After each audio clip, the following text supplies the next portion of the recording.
Hello, I'm Beatrice Watson, and I'm going to read you some of my poems. I want to invite you down memory lane with me. There are other poems on this YouTube channel, and I hope you will take a look at them when you get some time. I will start off with some short haiku, and then I will read a long poem that I wrote when I got my first child, a girl. Birds are out whistling. The tulips blossom again. A passerby laughs. England wins victory. Politicians drink champagne. A mother's heart cries. The fire rekindles, warms her entire body. A woman's in love. Winter disappears, and so are solemn faces. The flowers burst out. A girl rides a bike. She's wearing a bathing suit. Someone hollers, "Rape!" Put the child away. Adults are about to play. The blind spot remains.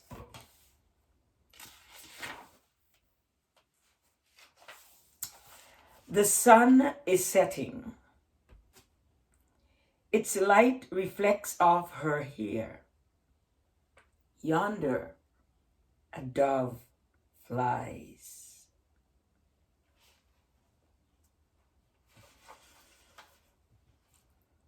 This is a poem. I didn't mention it in the beginning, but it's a short one, and I think I will read this one. All of these were written in 1982. I was not working. I was home with my daughter, looking after her. So I had a lot of time and a lot of thoughts that ran through my mind, and I put them down on paper. So you're being part of this memory now. Lithe as a feather, she dances across the meadows in the soft, eerie silence of the evening shadows. When in the distance, a stranger catches glimpse of her hair cascading down her back, long and fair. He watches from behind tall, huge trees, the drooling mouth groping on his knees. He lusts with a passion for vengeance because of a lover who spurned his admiration for someone better. A crime he never forgiven women, even when he thinks of his own mother. 1982. And now I will read a poem. I was a first-time mom, and looking at my daughter, I couldn't believe it. I was a mother. It was a very exciting time, and so I'm going to read this one for you. I look at my daughter. It's called Musings. I look at my daughter with the loving, adoring eyes of a mother. She's beautiful, fresh, alert. She has a brand new world in many ways. A different world from my own childhood. There are opportunities and chances for growth in many directions. The world is at an open, free, tolerant stage. I'm happy for her, delighted. I realize I could spoil all that if I'm not careful. She's at the stage where she is sexless. She's just a baby. No one immediately recognizes the difference. But as she grows, she stoned, cordoned off into a category. She's going to be a girl, a woman, lady, whatever. And certain behavior will be expected of her. I want her to develop as none of those. I would like her to develop as a human being. She should enjoy a good, wholesome life. No barricades, bar, away with those. I see her as a doctor, a lawyer, engineer, without even thinking what she'd like. Perhaps she might be contented to be a housewife. That's okay too. But then perhaps she might want something different, take advantage of all the avenues open to her. I want her to be free. But if I allow her too much freedom, I might be cutting into my own parental right. What do I do when she reaches dating age? I'm not sure. Will she listen to me? I can't deal with the matter of sex. I'm confused. I'm torn between my mother's idea and my own. Both are intricately intertwined. I don't want my daughter to be like a man as far as sex is concerned.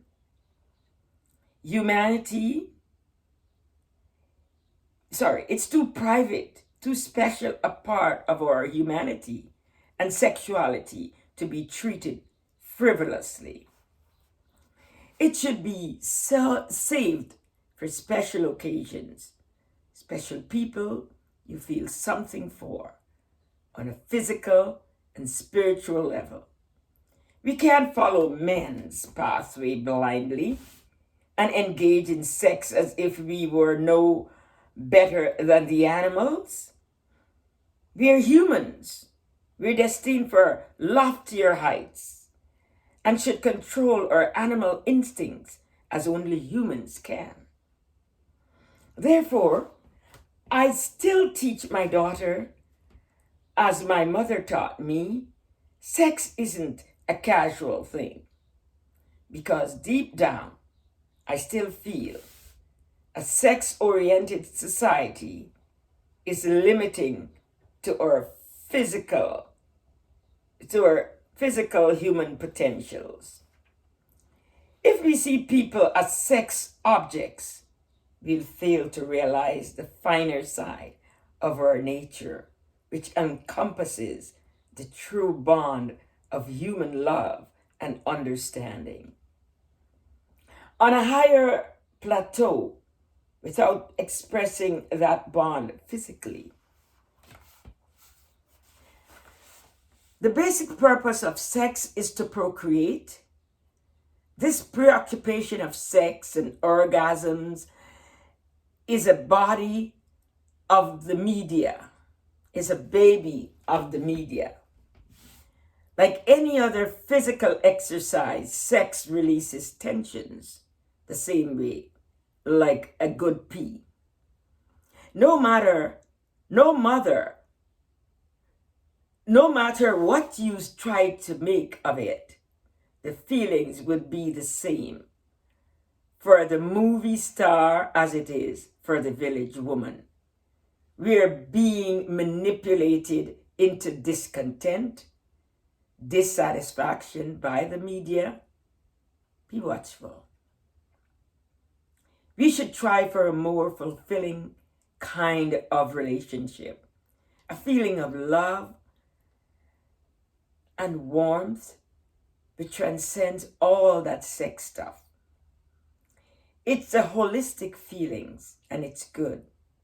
We can't allow the media to tell us how we should feel in a private matter like sex. It's a personal experiment. It's a personal experience that's different for everyone. I don't have to push my daughter into sex experience at any age. I think there are more important things she should know, like the proliferation of sex-oriented diseases as a result of the promiscuity of our age, and how to protect herself from those diseases. I won't forgive myself if my daughter has to have a hysterectomy at a young age, because I encourage her to explore her sexuality at a tender age. There has to be morality in feminist drives. We can't blindly follow men's erring footsteps. We have to change the world as women. We have to teach our sons the very things we teach our girls. That sex isn't everything, and men will grow to respect women more than sex partners. I want my daughter to be seen as a whole person. I want her to be conscious of all her human emotions, including sex, which is just one of the many emotions that embodies the human psyche. Now, this is obviously a stream of consciousness going from one thing and then focusing on sex. This is what we do when we have our daughters, and it's the old way of thinking. But I've grown since that time, 1982. And that's it for now. I hope you enjoy what I'm reading here to you, and look forward to more. Please send me a message if you'd like. I'd really appreciate that. And any criticism, I will take that too. Have a great day.